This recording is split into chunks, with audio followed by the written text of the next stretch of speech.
শ্বেতদ্বীপের রহস্য, একটি thriller adventure গোয়েন্দা কাহিনী। ১. রহস্যের সূচনা। কলকাতা শহরের কোলাহল থেকে একটু দূরে পার্ক স্ট্রিটের একটি পুরনো বাড়ির ৩ তলায় ছিল অর্জুন সেনের অফিস। দরজার গায়ে সাদা রঙের একটা বোর্ডে কালো অক্ষরে লেখা, অর্জুন সেন, প্রাইভেট ডিটেকটিভ। বোর্ডটা পুরনো, রংচটা, কিন্তু অর্জুনের নাম ছিল শহরের মধ্যে বেশ পরিচিত। গত ৭ বছরে অনেক জটিল রহস্যের সমাধান করেছেন তিনি, যেগুলো পুলিশও হাল ছেড়ে দিয়েছিল। সেদিন সন্ধ্যায় বৃষ্টি পড়ছিল। জানালার কাছে জলের ধারা বেয়ে নামছিল, আর অর্জুন বসেছিলেন তার পুরনো কাঠের চেয়ারে, একটা পাইপ হাতে নিয়ে। যদিও সেটা তিনি খুব কমই ধরাতেন, শুধু চিন্তা করার সময় হাতে রাখতেন। টেবিলের ওপর ছড়ানো ছিল কয়েকটা পুরনো খবরের কাগজ আর একটা মানচিত্র। দরজায় করাঘাত হল। অর্জুন মাথা তুলে তাকালেন। ভেতরে আসুন। দরজা খুলে ঢুকলেন এক তরুণ, বয়স ২৭-২৮-এর মতো হবে। পরনে হালকা নীল রঙের পাঞ্জাবি, চোখে মুখে স্পষ্ট উদ্বেগের ছাপ। তার হাতে একটা চামড়ার ব্যাগ, যেটা তিনি বুকের কাছে জড়িয়ে ধরে রেখেছিলেন, যেন সেখানে কোনো মহামূল্যবান জিনিস আছে। আপনি কি অর্জুন সেন? ছেলেটির গলা কাঁপছিল সামান্য। হ্যাঁ, বসুন। কি সমস্যা? ছেলেটি চেয়ারে বসে একটা দীর্ঘশ্বাস ফেললেন। আমার নাম নীলাভ রায়। আমার বাবা ডক্টর বিক্রম রায়, বিজ্ঞানী, হয়তো নাম শুনে থাকবেন। অর্জুনের ভ্রু কুঁচকে উঠল। ডক্টর বিক্রম রায়? উনি তো সেই বিখ্যাত পদার্থবিজ্ঞানী, যিনি একটা নতুন শক্তি উৎস নিয়ে গবেষণা করছিলেন। খবরের কাগজে পড়েছিলাম। হ্যাঁ, ঠিক তাই। কিন্তু গত ১৫ দিন ধরে তার কোনো খোঁজ নেই। নীলাভের চোখ ছলছল করে উঠল। তিনি শ্বেতদ্বীপে গিয়েছিলেন গবেষণার কাজে। ওখানে তার একটা পুরনো গবেষণাগার আছে, দাদুর আমল থেকে। প্রতি মাসে ২-৩ সপ্তাহ ওখানে কাটাতেন। কিন্তু এবার আর ফিরলেন না। পুলিশে জানিয়েছেন? জানিয়েছি, কিন্তু ওরা বলছে দ্বীপটা এত দুর্গম আর ছোট যে সেখানে তদন্তের লোক পাঠানো কঠিন। আর দ্বীপের নিজস্ব একজন ইন্সপেক্টর আছেন, ইন্সপেক্টর মজুমদার। তিনি বলছেন বাবা হয়তো নিজেই কোথাও চলে গেছেন, ফিরে আসবেন। কিন্তু আমি জানি এটা সত্যি নয়। বাবা কখনো আমাকে না জানিয়ে কোথাও যান না। আমাদের রোজ ফোনে কথা হতো। হঠাৎ ফোনও বন্ধ হয়ে গেল। অর্জুন সামনে ঝুঁকে বসলেন। শেষ কবে কথা হয়েছিল? ঠিক ১৬ দিন আগে। বাবা বলেছিলেন তিনি একটা অবিশ্বাস্য আবিষ্কারের খুব কাছাকাছি পৌঁছে গেছেন। একটা নতুন ধরনের শক্তি স্ফটিক, যেটা দিয়ে নাকি সীমাহীন শক্তি উৎপাদন করা সম্ভব হবে খুব কম খরচে।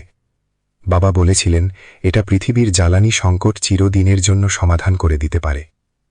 কিন্তু তার গলায় একটা ভয়ের সুরও ছিল। তিনি বলেছিলেন কেউ একজন আমার পিছু নিচ্ছে নীলাভ, সাবধানে থাকিস। তারপর থেকে আর কোনো যোগাযোগ নেই। অর্জুন কিছুক্ষণ চুপ করে থাকলেন। তারপর টেবিলের ওপর রাখা মানচিত্রটার দিকে তাকালেন। সে দ্বীপ ঠিক কোথায়? বঙ্গোপসাগরের একটা প্রত্যন্ত দ্বীপ, মূল ভূখণ্ড থেকে প্রায় ২০০ কিলোমিটার দূরে। খুব কম মানুষ থাকে সেখানে, বেশিরভাগ জেলে পরিবার। দ্বীপের মাঝখানে একটা পুরনো বাতিঘর আছে, আর তার কাছেই আমাদের পারিবারিক গবেষণাগার। দ্বীপটার নাম শ্বেতদ্বীপ হয়েছে কারণ ওখানকার পাথরগুলো সাদা রঙের, দূর থেকে দেখলে মনে হয় বরফে ঢাকা। আপনি কি চান আমি ঠিক কি করব? নীলাভ তার ব্যাগ থেকে একটা খাম বের করলেন। আমি চাই আপনি ওই দ্বীপে যান, আমার বাবাকে খুঁজে বের করুন। আমি জানি এটা বিপজ্জনক হতে পারে, কিন্তু আপনার নাম ডাক শুনে এসেছি। আপনি ছাড়া আর কাউকে বিশ্বাস করতে পারছি না। খামের ভেতর ছিল কিছু টাকা আর একটা পুরনো ছবি, এক প্রৌঢ় ভদ্রলোক, চশমা পরা, হাসি মুখ। এই আমার বাবা। অর্জুন ছবিটা হাতে নিয়ে কিছুক্ষণ দেখলেন, তারপর মাথা নাড়লেন। ঠিক আছে, আমি যাব, কিন্তু একটা শর্ত আছে। আপনাকেও আমার সাথে যেতে হবে। আপনার বাবার গবেষণাগার, তার অভ্যেস, তার পরিচিতরা, এসব সম্পর্কে আপনার যে জ্ঞান আছে সেটা আমার দরকার হবে। নীলাভ প্রথমে ইতস্তত করলেন, তারপর দৃঢ় স্বরে বললেন, আমি রাজি। কবে যাত্রা করব? আগামীকাল সকালেই। যত তাড়াতাড়ি সম্ভব যাওয়া দরকার। যদি সত্যিই কেউ আপনার বাবার পিছনে লেগে থাকে, তাহলে সময় নষ্ট করার মতো অবস্থা নেই। জানালার বাইরে বৃষ্টি তখনও পড়ছিল অবিরাম। অর্জুন সেন উঠে দাঁড়িয়ে মানচিত্রের ওপর শ্বেতদ্বীপের অবস্থানটা লাল কালিতে দাগিয়ে রাখলেন। তার মনে হল এই কেসটা সহজ হবে না। 2. দ্বীপে যাত্রা। পরদিন ভোরে অর্জুন আর নীলাভ রওনা দিলেন। প্রথমে ট্রেনে করে উপকূলীয় শহর সাগরপুর, তারপর সেখান থেকে ছোট্ট একটা মাছ ধরার নৌকায় করে শ্বেতদ্বীপের উদ্দেশ্যে যাত্রা। নৌকার মাঝি ছিলেন একজন বয়স্ক লোক, নাম ক্যাপ্টেন হরিপদ। কুচকে যাওয়া মুখ, রোদে পোড়া চামড়া, চোখে অভিজ্ঞতার ছাপ। শ্বেতদ্বীপে যাচ্ছেন? হরিপদ জিজ্ঞেস করলেন নৌকা ছাড়ার আগে। আজকাল কেউ ওদিকে যেতে চায় না। কেন? অর্জুন প্রশ্ন করলেন। হরিপদ একটু ইতস্তত করলেন, তারপর গলা নামিয়ে বললেন, গত কয়েক মাসে দ্বীপে অদ্ভুত সব ঘটনা ঘটছে। রাতের বেলা বাতিঘরের কাছে আলো দেখা যায়, অথচ বাতিঘর তো বহুকাল বন্ধ। জেলেরা বলে রাতে সাগরের ধারে অচেনা নৌকা আসা যাওয়া করে, কিন্তু কেউ তাদের চেনে না। আর তিনি একটু থামলেন। আর কি? আর ডক্টর রায়, আপনারা যার কথা বলছেন, তাকে শেষবার দেখা গিয়েছিল একটা অচেনা লোকের সাথে ঝগড়া করতে। কেউ কেউ বলে সেই লোকটা নাকি কালো ছায়া নামে পরিচিত এক দুর্ধর্ষ চোরা কারবারির লোক। নীলাভের মুখ সাদা হয়ে গেল। কালো ছায়াকে? কেউ জানে না তার আসল নাম বা চেহারা। শুধু জানা যায় সে বহুদিন ধরে এই অঞ্চলে চোরাচালান চালাচ্ছে, অস্ত্র, মূল্যবান পাথর, এমনকি বলে শোনা যায় দুষ্প্রাপ্য প্রাচীন নিদর্শনও। তার লোকজন সব জায়গায় ছড়িয়ে আছে, কিন্তু তাকে কেউ চোখে দেখেনি। অর্জুন এই তথ্যটা মনে গেঁথে রাখলেন।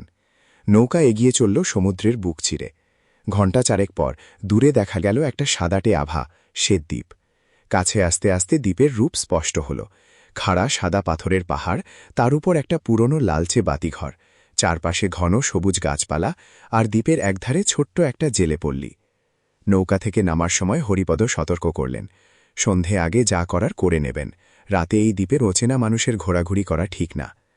দ্বীপে নামার পর অর্জুন প্রথমেই লক্ষ্য করলেন জায়গাটা যতটা শান্ত মনে হচ্ছিল ততটা শান্ত নয়। জেলেপল্লীর মানুষজন তাদের দেখে সন্দেহের চোখে তাকাচ্ছিল। কেউ কেউ ফিসফিস করছিল নিজেদের মধ্যে। নীলাভ তার বাবার গবেষণাগারের দিকে পথ দেখালেন। বাতিঘরের কাছাকাছি একটা পুরনো দোতলা গাড়ি, পাথরের দেয়াল, কাঠের জানালা, অনেকটা ঔপনিবেশিক আমলের স্থাপত্যের মতো। বাড়ির সদর দরজা তালাবদ্ধ ছিল না, বরং হাট করে খোলা, যেন কেউ তাড়াহুড়ো করে বেরিয়ে গেছে। এ কি? নীলাভ চিৎকার করে উঠলেন। ভেতরে ঢুকে দেখা গেল সবকিছু এলোমেলো, বই ছাড়ানো মেঝেতে, আলমারির দরজা ভাঙা, টেবিলের কাগজপত্র উড়ে গেছে চারদিকে। কেউ যেন তন্ন তন্ন করে কিছু খুঁজেছে এখানে। অর্জুন সাবধানে ভেতরে প্রবেশ করলেন, চারপাশে চোখ বুলিয়ে প্রতিটি খুঁটিনাটি লক্ষ্য করলেন। মেঝেতে একটা ভাঙা চশমা পড়েছিল। এটা কি আপনার বাবার? অর্জুন জিজ্ঞেস করলেন। নীলাভ কাঁপা হাতে চশমাটা তুলে নিলেন। হ্যাঁ, এটা বাবার চশমা। তার চোখ দিয়ে জল গড়িয়ে পড়ল। অর্জুন তার কাঁধে হাত রাখলেন। ভয় পাবেন না, এখনও আমরা জানি না ঠিক কি ঘটেছে। চশমা ভেঙে পড়ে থাকা মানেই খারাপ কিছু ঘটেছে তা নয়। হয়তো ধস্তাধস্তি হয়েছে, কিন্তু আপনার বাবা জীবিত থাকতে পারেন। আমাদের এখন প্রতিটি সূত্র খুঁটিয়ে দেখতে হবে। সন্ধে নামছিল ধীরে ধীরে। বাইরে সমুদ্রের গর্জন শোনা যাচ্ছিল, আর বাতিঘরের ছায়া লম্বা হয়ে পড়ছিল ঘরের মেঝেতে। অর্জুন জানতেন এই রাত্রাটা তাদের জন্য সহজ হবে না। 3. প্রথম সূত্র। গবেষণাগারের ভেতরটা অনুসন্ধান করতে করতে রাত হয়ে গেল।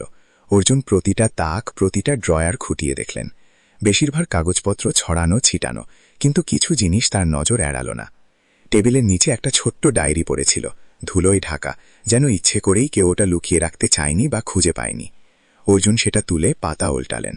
ডক্টর রায়ের হাতের লেখা, এলোমিলো, তাড়াহুড়োর ছাপ স্পষ্ট। শেষ পাতায় লেখা ছিল, স্ফটিকটা প্রায় সম্পূর্ণ, কিন্তু আজ রাতে বাতিঘরের কাছে অদ্ভুত শব্দ শুনলাম। কেউ একজন আমার গবেষণার কথা জেনে গেছে। মনসুর আমাকে সতর্ক করেছিল, কিন্তু আমি বিশ্বাস করিনি। এখন বুঝতে পারছি বিপদ সত্যিই কাছে চলে এসেছে। যদি কিছু হয় তাহলে নীলাভকে বলবেন গুহার কথা মনে রাখতে, ও বুঝবে। গুহা? অর্জুন নীলাভের দিকে তাকালেন। কোন গুহার কথা বলছেন উনি? নীলাভ কিছুক্ষণ ভাবলেন, তারপর হঠাৎ তার চোখ উজ্জ্বল হয়ে উঠল। ছোটবেলায় বাবা আমাকে একবার একটা গুহার কথা বলেছিলেন, দ্বীপের পশ্চিম দিকে, পাহাড়ের গায়ে। বাবা বলতেন ওটা আমাদের পরিবারের একটা গোপন জায়গা, দাদুর আমল থেকে। ছোটবেলায় একবার আমাকে নিয়ে গিয়েছিলেন, কিন্তু তারপর আর কখনো ওখানে যায়নি। মনসুরকে? মনসুর চাচা, উনি বাবার পুরনো বন্ধু, দ্বীপেরই বাসিন্দা, জেলে পাড়ায় থাকেন। বাবার সাথে ওনার অনেক দিনের সম্পর্ক। তাহলে কাল সকালে প্রথমে মনসুরের সাথে দেখা করতে হবে। ডায়েরির আরও কয়েকটা পাতায় ডক্টর রায় তার গবেষণার খুঁটিনাটি লিখেছিলেন। একটা বিশেষ ধরনের স্ফটিক, যা প্রকৃতিতে অত্যন্ত বিরল, দ্বীপের ভূগর্ভস্থ গুহাগুলোতেই নাকি পাওয়া যায়। সেই স্ফটিক থেকে শক্তি উৎপাদনের একটা পদ্ধতি তিনি আবিষ্কার করেছিলেন, যা বিশ্বের জ্বালানি শিল্পে বৈপ্লবিক পরিবর্তন আনতে পারত। অর্জুন বুঝতে পারলেন এই আবিষ্কারের গুরুত্ব এতটাই বেশি যে অনেকেই এটা নিজের কবজায় নিতে চাইবে, বৈধ উপায়ে বা অবৈধ উপায়ে। আর যদি কালো ছায়া নামের সেই চোরা কারবারি এই খবর পেয়ে থাকে, তাহলে ডক্টর রায়ের নিরাপত্তা নিয়ে সত্যিই চিন্তার কারণ আছে। রাত গভীর হচ্ছিল। হঠাৎ বাইরে থেকে একটা শব্দ শোনা গেল, পায়ের আওয়াজ।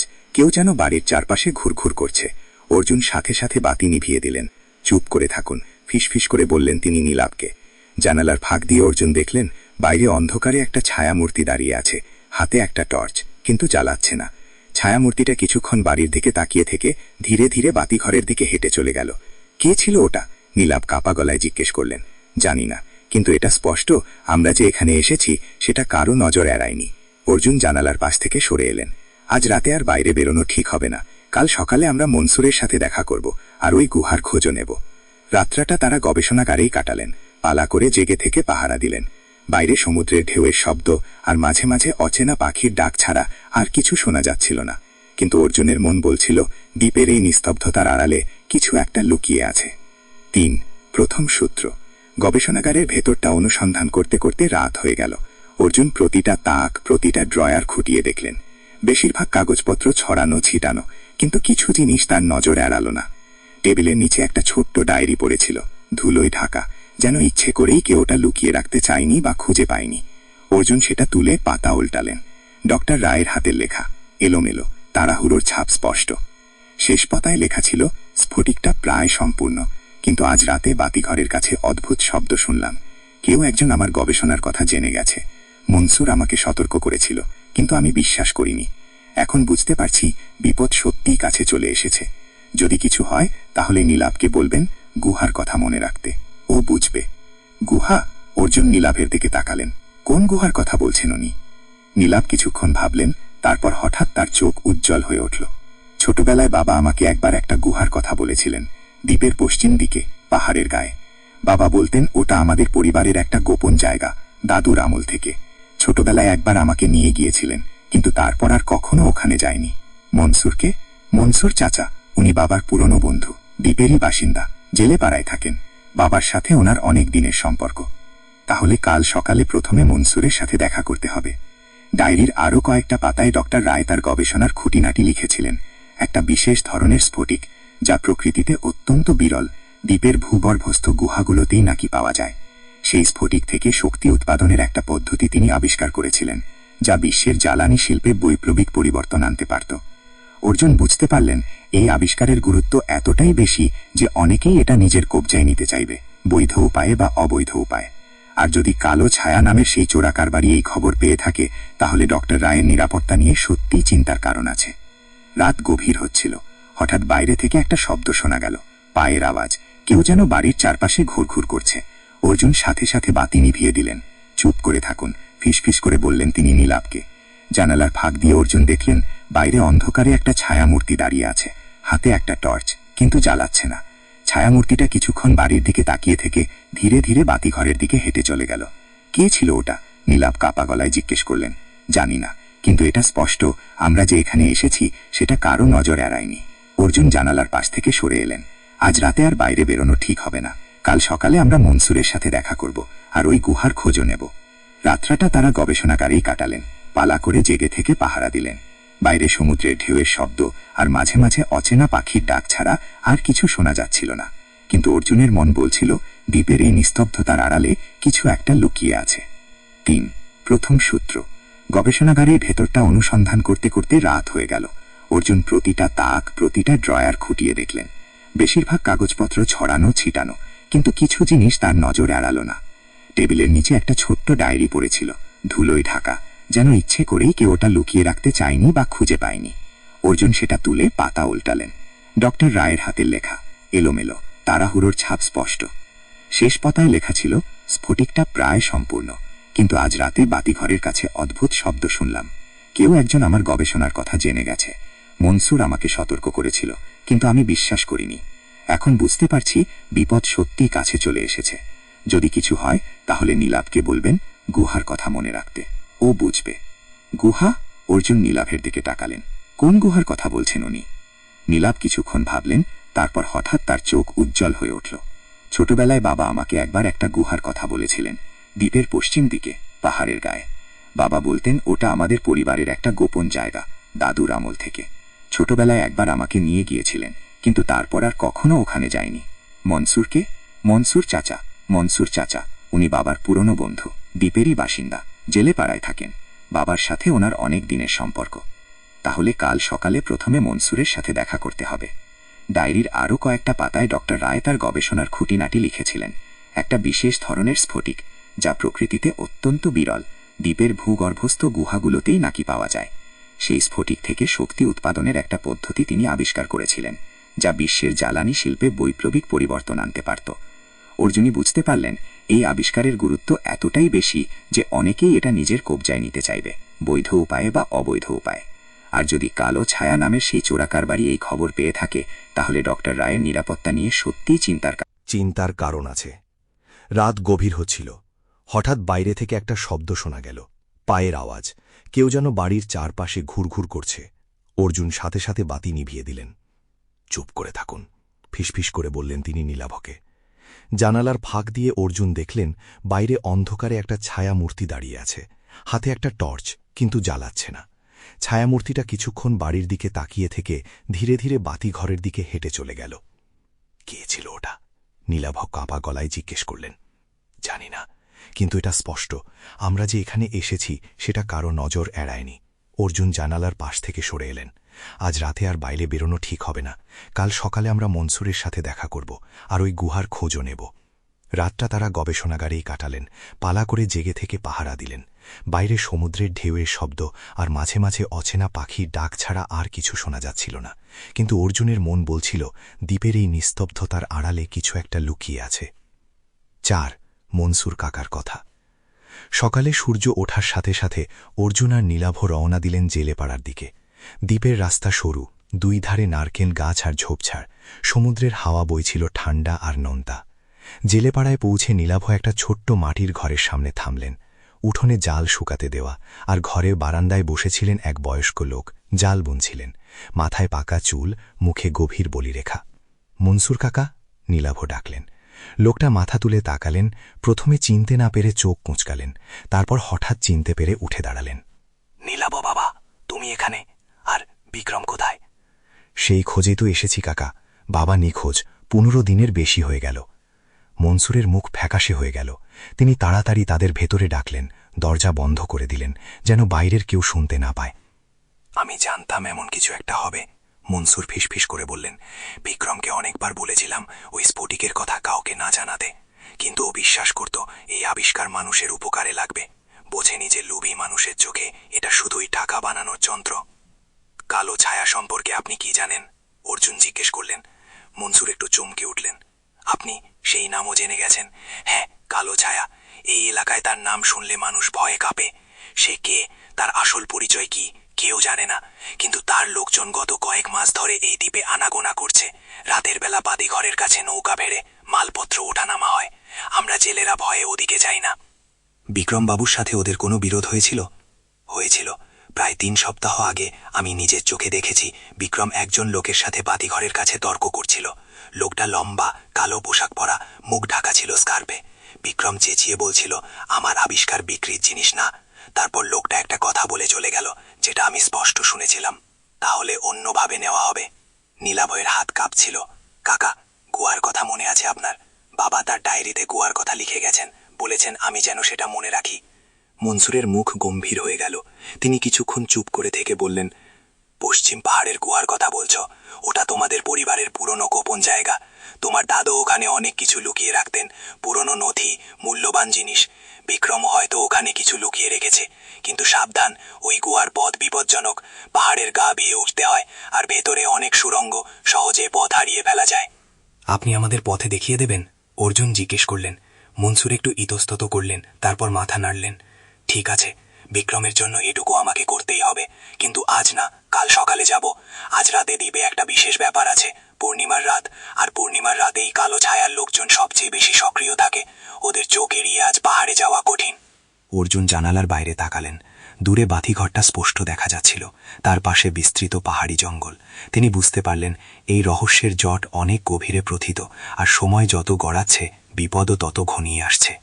ঠিক আছে, আজ রাতটা আমরা সাবধানে কাটাবো, অর্জুন বললেন। কিন্তু একটা কথা মনসুরবাবু, ইন্সপেক্টর মজুমদারকে কতটা বিশ্বাস করা যায়? মনসুরের চোখে একটা অদ্ভুত ছায়া নেমে এলো। তিনি ধীরে ধীরে বললেন, সেই প্রশ্নটাই আমার মনেও ঘুরছে অনেক দিন ধরে। মজুমদার সাহেব দ্বীপে আসার পর থেকে হঠাৎ অনেক পরিবর্তন হয়েছে। তার হাতে হঠাৎ অনেক টাকা দেখা যায়, নতুন গাড়ি কিনেছেন শহরে। একজন ইন্সপেক্টরের বেতনে এসব কিভাবে সম্ভব ভেবে দেখেছেন? অর্জুনের চোখ সরু হয়ে গেল। তথ্যের টুকরোগুলো একে একে জোড়া লাগতে শুরু করেছিল, আর ছবিটা যতটা স্পষ্ট হচ্ছিল ততটাই ভয়ঙ্কর মনে হচ্ছিল। 5. রাতের ষড়যন্ত্র। মনসুরের ঘর থেকে বেরিয়ে অর্জুন আর নীলাভ গবেষণাগারে ফিরে এলেন। সারাদিন তারা ঘরের বাকি কাগজপত্র গুছিয়ে দেখলেন, কিন্তু নতুন কোনো সূত্র পাওয়া গেল না। বিকেলের দিকে অর্জুন সিদ্ধান্ত নিলেন রাতে বাতিঘরের কাছে গিয়ে নিজের চোখে দেখবেন কি হচ্ছে। আপনি একা যাবেন? নীলাভ উদ্বিগ্ন হয়ে জিজ্ঞেস করলেন। হ্যাঁ, এটাই ভালো হবে। দুজন গেলে নজরে পড়ার সম্ভাবনা বেশি। আপনি এখানে থাকুন, দরজা ভেতর থেকে বন্ধ করে রাখুন। আমি ফিরে না আসা পর্যন্ত কারো জন্য দরজা খুলবেন না, এমনকি পরিচিত কারো জন্যও না। রাত নামার সাথে সাথে অর্জুন কালো পোশাক পরে বেরিয়ে পড়লেন। আকাশে পূর্ণিমার চাঁদ, কিন্তু মেঘের আড়ালে মাঝে মাঝে ঢাকা পড়ে যাচ্ছিল, যা তার জন্য সুবিধাজনক হল। তিনি ঝোপঝাড়ের আড়াল দিয়ে সন্তর্পণে এগোলেন বাতিঘরের দিকে। কাছাকাছি পৌঁছে তিনি দেখলেন বাতিঘরের পেছনে সমুদ্রের ধারে একটা ছোট্ট খাড়িতে দুটো নৌকা ভেড়ানো। কয়েকজন লোক মালপত্র নামাচ্ছে নৌকা থেকে। বড় বড় বাক্স সাবধানে বহন করা হচ্ছে। অর্জুন একটা পাথরের আড়ালে লুকিয়ে পুরো দৃশ্যটা লক্ষ্য করতে লাগলেন। হঠাৎ তিনি একটা পরিচিত কণ্ঠস্বর শুনতে পেলেন। একজন লোক মালপত্রের তদারকি করছিলেন, আর তার গলার স্বর অর্জুনের চেনা মনে হল। ইন্সপেক্টর মজুমদার। যদিও অন্ধকারে মুখ স্পষ্ট দেখা যাচ্ছিল না, কিন্তু গলার স্বরে কোনো ভুল হওয়ার কথা না। তাড়াতাড়ি করো, মজুমদার নির্দেশ দিচ্ছিলেন। কালকের মধ্যে এগুলো মূল ভূখণ্ডে পাঠাতে হবে। বড় সাহেব অপেক্ষা করছেন। আর সেই বিজ্ঞানী? আরেকজন লোক জিজ্ঞেস করল। তাকে নিয়ে কি করব? মজুমদারের গলায় একটা নিষ্ঠুর হাসি ফুটে উঠল। যতক্ষণ সে স্ফটিক তৈরির শেষ পদ্ধতিটা না বলছে ততক্ষণ বাঁচিয়ে রাখো। পুরনো কুয়োর ঘরে আটকে রাখা আছে তো? হ্যাঁ স্যার। কিন্তু লোকটা বড়ই একরোখা, মুখ খুলছে না কিছুতেই। সময় হলে খুলবে। মানুষের সহ্য শক্তির একটা সীমা আছে। অর্জুনের বুক কেঁপে উঠল রাগে আর উদ্বেগে। ডক্টর রায় জীবিত আছেন, কিন্তু বন্দী অবস্থায়, আর তাকে অত্যাচার করার হুমকি দেওয়া হচ্ছে। তাকে দ্রুত জায়গাটা খুঁজে বের করতে হবে। পুরনো কুয়োর ঘর। তিনি আরো কিছুক্ষণ পর্যবেক্ষণ করলেন। বাক্সগুলোর একটা ভুলবশত খুলে গেল, আর ভেতর থেকে দেখা গেল কিছু নীলাভ আভাযুক্ত স্ফটিক মৃদু আলো ছড়াচ্ছে অন্ধকারে। এটাই নিশ্চয় সেই বিরল স্ফটিক যা নিয়ে এত কাণ্ড। হঠাৎ পেছন থেকে একটা ডাল ভাঙার শব্দ হলো। অর্জুন সাথে সাথে স্থির হয়ে গেলেন, কিন্তু ততক্ষণে দেরি হয়ে গেছে। একজন প্রহরী তার দিকে টর্চের আলো ফেলল। ওখানে কে? অর্জুন দ্রুত সিদ্ধান্ত নিলেন লুকিয়ে থাকা অসম্ভব, পালানোই একমাত্র উপায়। তিনি ঝোপের ভেতর দিয়ে ছুটতে শুরু করলেন। পেছনে চিৎকার, দৌড়ের শব্দ। একটা গুলির আওয়াজ বাতাস চিরে গেল। তার মাথার পাশ দিয়ে বেরিয়ে গেল বুলেট। অর্জুন একে বেঁকে দৌড়াতে লাগলেন, গাছের আড়াল নিয়ে, পাথরের খাঁজে লুকিয়ে। তার হৃৎস্পন্দন বেড়ে গিয়েছিল, কিন্তু মাথা ঠান্ডা রেখে তিনি পথ খুঁজে চললেন। শেষ পর্যন্ত অনেকটা ঘুর পথে তিনি গবেষণাগারে ফিরে এলেন। দরজায় করাঘাত করলেন নির্দিষ্ট ছন্দে, যা আগেই নীলাভর সাথে ঠিক করা ছিল। নীলাভ দরজা খুলে দিলেন। তার মুখে স্বস্তি। কি হয়েছে? আপনার শ্বাস এমন ভারী কেন? অর্জুন হাবাতে হাবাতে সব বললেন। মজুমদারের সাথে জড়িত থাকার কথা, বাক্স ভর্তি স্ফটিক পাচারের কথা, আর সবচেয়ে গুরুত্বপূর্ণ ডক্টর রায়ের জীবিত থাকার খবর।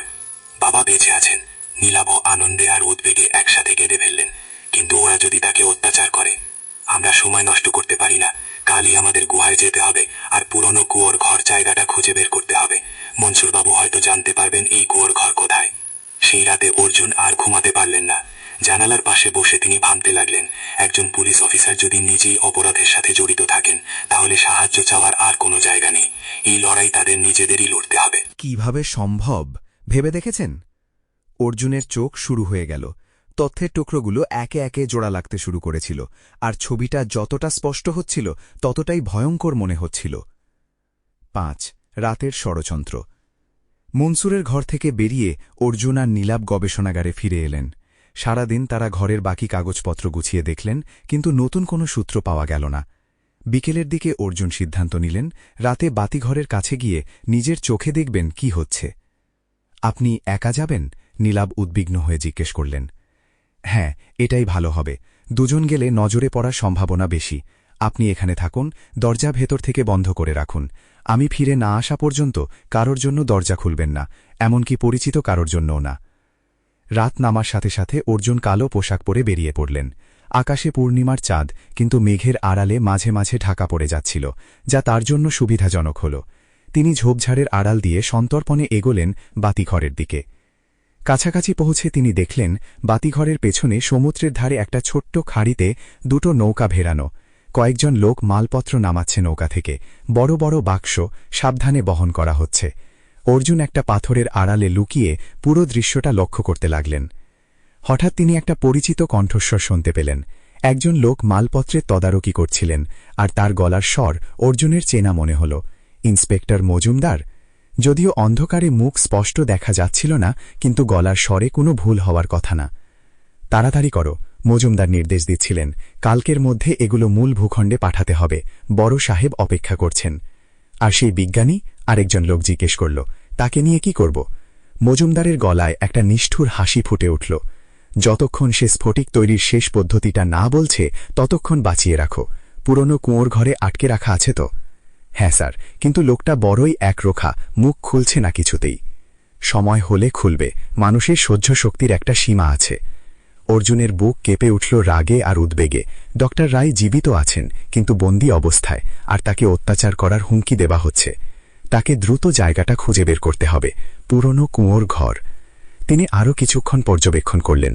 বাক্সগুলোর একটা ভুলবশত খুলে গেল, আর ভেতর থেকে দেখা গেল কিছু নীলাভ আভাযুক্ত স্ফটিক মৃদু আলো ছড়াচ্ছে অন্ধকারে।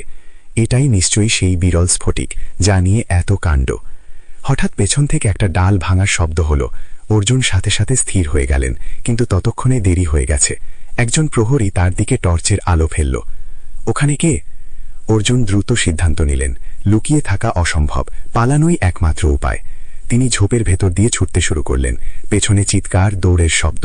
একটা গুলির আওয়াজ বাতাস চিরে গেল, তার মাথার পাশ দিয়ে বেরিয়ে গেল বুলেট। অর্জুন একে বেঁকে দৌড়াতে লাগলেন, গাছের আড়াল নিয়ে পাথরের খাঁজে লুকিয়ে। তার হৃৎস্পন্দন বেড়ে গিয়েছিল, কিন্তু মাথা ঠান্ডা রেখে তিনি পথ খুঁজে চললেন। শেষ পর্যন্ত অনেকটা ঘুরপথে তিনি গবেষণাগারে ফিরে এলেন। দরজায় করাঘাত করলেন নির্দিষ্ট ছন্দে, যা আগেই নীলাভের সাথে ঠিক করা ছিল। নীলাভ দরজা খুলে দিলেন, তার মুখে স্বস্তি। কি হয়েছে? আপনার শ্বাস এমন ভারী কেন? অর্জুন হাঁপাতে হাঁপাতে সব বললেন। মজুমদারের সাথে জড়িত থাকার কথা, বাক্স ভর্তি স্ফটিক পাচারের কথা, আর সবচেয়ে গুরুত্বপূর্ণ ডক্টর রায়ের জীবিত থাকার খবর।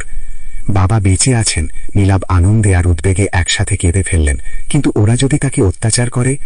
আমরা সময় নষ্ট করতে পারি না, কালই আমাদের গুহায় যেতে হবে, আর পুরনো কুঁয়োর ঘর জায়গাটা খুঁজে বের করতে হবে। মনসুরবাবু হয়তো জানতে পারবেন এই কুঁয়োর ঘর কোথায়। সেই রাতে অর্জুন আর ঘুমাতে পারলেন না। জানালার পাশে বসে তিনি ভাবতে লাগলেন, একজন পুলিশ অফিসার যদি নিজেই অপরাধের সাথে জড়িত থাকেন, তাহলে সাহায্য চাওয়ার আর কোনো জায়গা নেই। এই লড়াই তাদের নিজেদেরই লড়তে হবে। 6. গোপন সুড়ঙ্গ। ভোর হতেই মনসুর এসে হাজির হলেন গবেষণাগারে, কাঁধে একটা দড়ির বান্ডেল আর হাতে একটা পুরনো লণ্ঠন। অর্জুন তাকে গত রাতের ঘটনা জানালেন, আর পুরনো কুঁয়োর ঘরের কথা জিজ্ঞেস করলেন। মনসুরের মুখ গম্ভীর হয়ে গেল। পুরনো কুঁয়োর ঘর মানে দ্বীপের পূব দিকে একটা পরিত্যক্ত জায়গা, যেখানে বহু বছর আগে মিষ্টি জলের কুঁয়ো ছিল। এখন আর ব্যবহার হয় না, ভেঙে পড়ে আছে।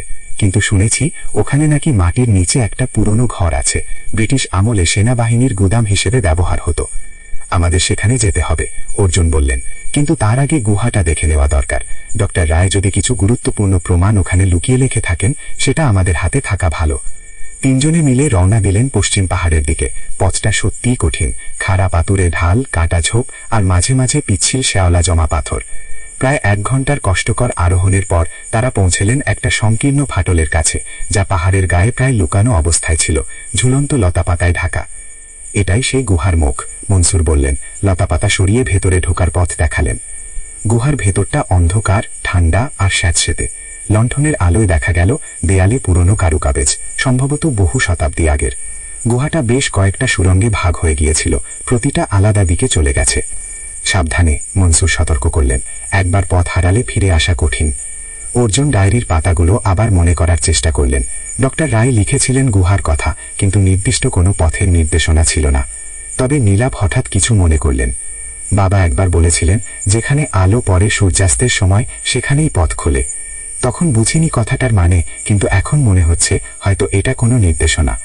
তারা মধ্যম সুড়ঙ্গ দিয়ে এগোলেন, যেখান দিয়ে এক ফালি আলো ভেতরে প্রবেশ করছিল ওপরের একটা ফাটল দিয়ে। কিছুদূর যাওয়ার পর সুড়ঙ্গটা একটা প্রশস্ত কক্ষে গিয়ে মিশল। সেখানে দেয়ালের গায়ে একটা পুরনো কাঠের সিন্দুক রাখা ছিল, তালাবদ্ধ। মনসুর সিন্দুকটা চিনতে পারলেন। এটা তোমার দাদুর সিন্দুক, ছোটবেলায় দেখেছি। নীলাভ তার ব্যাগ থেকে একটা পুরনো চাবি বের করলেন, যেটা তিনি বাবার ঘর থেকে খুঁজে পেয়েছিলেন, কিন্তু বুঝতে পারলেন কিসের চাবি। চাবিটা সিন্দুকের তালায় লাগিয়ে ঘোরাতেই খুলে গেল। ভেতরে পাওয়া গেল আর একটা মোটা নোট বই, কিছু পুরনো নথিপত্র আর একটা ছোট্ট বাক্সে কয়েকটা স্ফটিকের নমুনা। নোট বইয়ের পাতায় ডক্টর রায় লিখেছিলেন তার সম্পূর্ণ গবেষণা, স্ফটিক থেকে শক্তি উৎপাদনের সম্পূর্ণ পদ্ধতি, সূত্র, হিসাব নিকাশ। কিন্তু সবচেয়ে গুরুত্বপূর্ণ ছিল শেষের কয়েকটা পাতা, যেখানে ডক্টর রায় লিখেছিলেন, আজ বুঝলাম মনসুর আসলে কালো ছায়ার লোক। তার সাথে যোগাযোগ আছে বড় বড় আন্তর্জাতিক চোরাকারবারিদের। ওরা আমার আবিষ্কার ছিনিয়ে নিয়ে বিশ্ববাজারে চড়া দামে বিক্রি করতে চায়, অথবা আরো ভয়ঙ্কর কোনো উদ্দেশ্যে ব্যবহার করতে চায়। আমি এই গবেষণার একটা সম্পূর্ণ কপি এই সিন্ধুকে রেখে যাচ্ছি, যাতে আসল তথ্য কখনো ওদের হাতে না পড়ে। যদি কখনো আমার কিছু হয়, নীলাভ যেন এই নোট বই সরকারের বিশ্বস্ত কোনো বিজ্ঞান মন্ত্রণালয়ের কাছে পৌঁছে দেয়। এই আবিষ্কার মানুষের কল্যাণে ব্যবহার হোক, ধ্বংসের জন্য নয়। অর্জুন নোট বইতে সাবধানে ব্যাগে ভরে রাখলেন। এটাই আসল প্রমাণ। এখন আমাদের দুটো কাজ, এক, ডক্টর রায়কে উদ্ধার করা, আর দুই, এই নোট বই নিরাপদ জায়গায় পৌঁছে দেওয়া। কিন্তু ঠিক তখনই সুড়ঙ্গের মুখে একটা ছায়া দেখা গেল। তিনজনই চমকে ফিরে তাকালেন। আলো আধারিতে স্পষ্ট বোঝা গেল না কে, কিন্তু লোকটার হাতে একটা বন্দুক চোখ করে উঠল লণ্ঠনের আলোয়। আমি জানতাম এখানেই আসবে তোমরা, একটা কর্কশ কণ্ঠস্বর ভেসে উঠল অন্ধকার থেকে। লোকটা এক পা এগিয়ে এলো, লণ্ঠনের আলো তার মুখে পড়ল। মাঝবয়সী, শক্তি চেহারা, গালে একটা পুরনো কাটা দাগ। অর্জুন তাকে চিনতেন না, কিন্তু বুঝতে পারলেন এ নিশ্চয়ই কালো ছায়ার লোকদের একজন। নোট বইটা দিয়ে দাও, আর কেউ আহত হবে না, লোকটা বলল, বন্দুক তুলে ধরে। অর্জুন দ্রুত মাথা খাটালেন। সুড়ঙ্গের ভেতর অন্ধকার তাদের একমাত্র সুবিধা। তিনি হঠাৎ লণ্ঠনটা মাটিতে ছুঁড়ে ফেললেন, সাথে সাথে জায়গাটা ঘুটঘুটে অন্ধকারে ঢেকে গেল। একটা গুলি ছুটে এলো, পাথরে লেগে ঠিকরে গেল। এদিকে মনসুর ফিসফিস করে ডাকলেন। অন্ধকারেও তার দ্বীপ জীবনের অভিজ্ঞতা কাজে লাগলো। তিনি একটা সরু ফাঁক দিয়ে তাদের নিয়ে গেলেন, যেটা তিনি ছোটবেলায় চিনতেন। পেছনে লোকটা হাতড়ে হাতড়ে খুঁজতে লাগলো, কিন্তু ততক্ষণে তারা সুড়ঙ্গের অন্য প্রান্তে পৌঁছে গেছেন, যেখান দিয়ে একটা সরু ফাটল বাইরের আলোতে খুলে গেছে। তারা কোনো মতে গা চিপে বেরিয়ে এলেন পাহাড়ের অন্য পাশে, সূর্যের আলোয়। হাঁপাতে হাঁপাতে অর্জুন বললেন, ঠিক আছেন সবাই?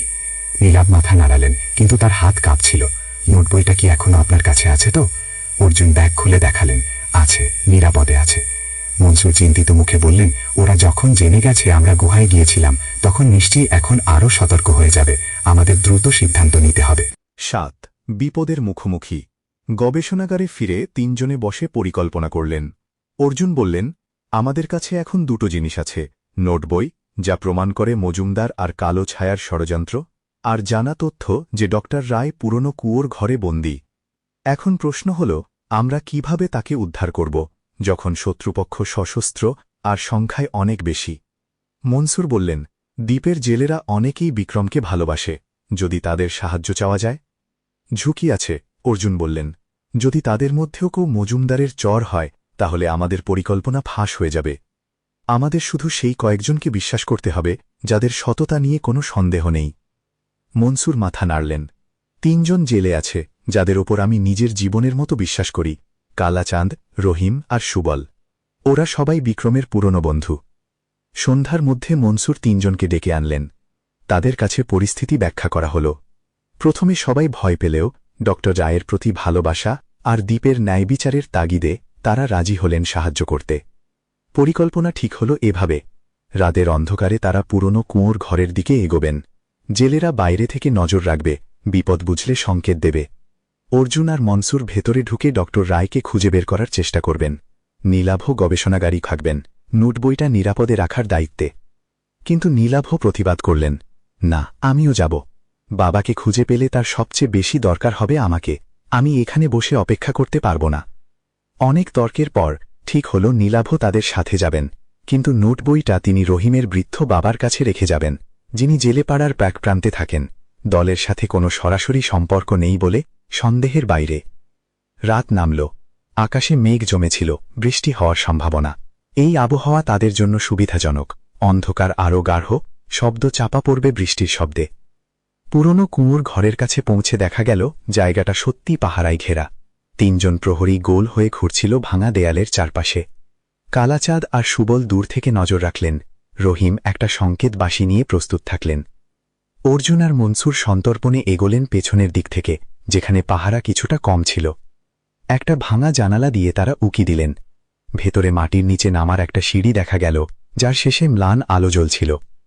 ওখানেই নিশ্চয়ই বন্দিশালা, অর্জুন ফিসফিস করলেন। তারা সাবধানে জানালা দিয়ে ভেতরে ঢুকলেন। সিঁড়ি বেয়ে নামতে নামতে একটা করিডর দেখা গেল, তার শেষে লোহার গড়াত দেওয়া একটা ঘর। ভেতরে মাটিতে বসেছিলেন এক প্রৌঢ় ভদ্রলোক, জামা কাপড় ময়লা, মুখে ক্লান্তির ছাপ, কিন্তু চোখে এখনও তেজ। বাবা!